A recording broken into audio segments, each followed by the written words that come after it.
नमस्ते। आज मैं एक भोजपुरी माता का भजन गा रही हूँ। आप लोग सुनिए, अच्छा लगे तो लाइक शेयर सब्सक्राइब जरूर करें।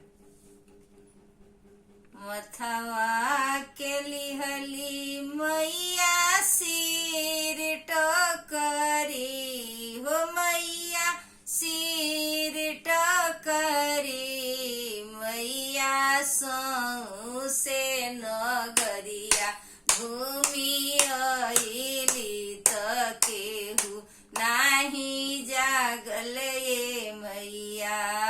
मैया हो सौसे नगरिया घूमी अइली त केहू नाही जागल ये मैया।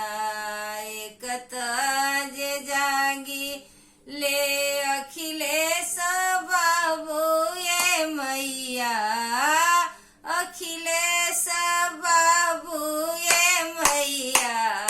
मैया हे उनो का बाला का वाके साधु है त जागल बानी ये मैया।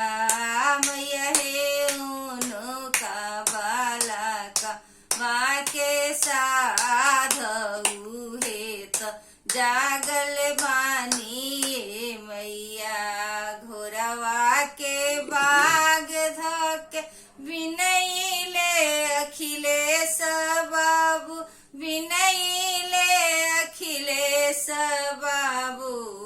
मैया हमारा बाला कावा के साध हम ही जागल बानी ये मैया।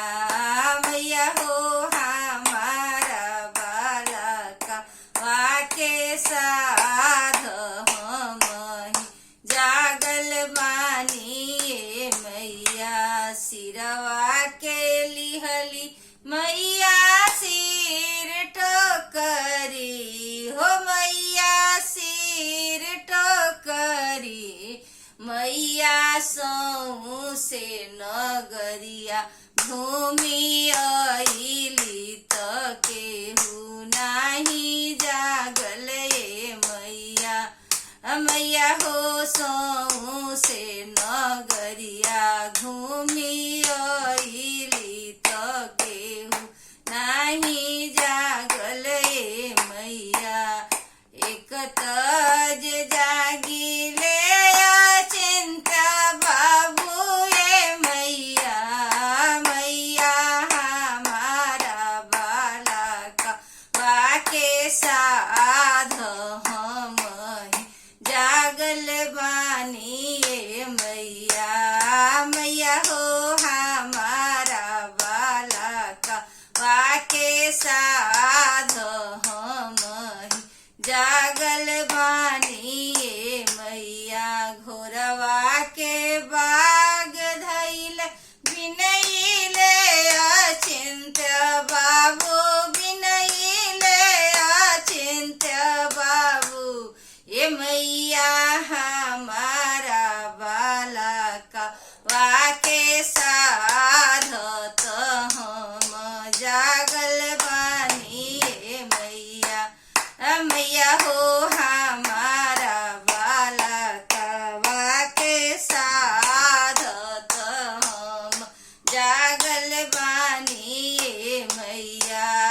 हथवा के लिहली मैया सिर टोकरी हो, मैया सिर टोकरी हो, मैया सौसे नगरिया घूमी अइली त केहू नाही जागल ये मैया। मैया सौसे नगरिया घूमी अइली त केहू नाही जागल ये मैया। बोलो शीतला माता की जय।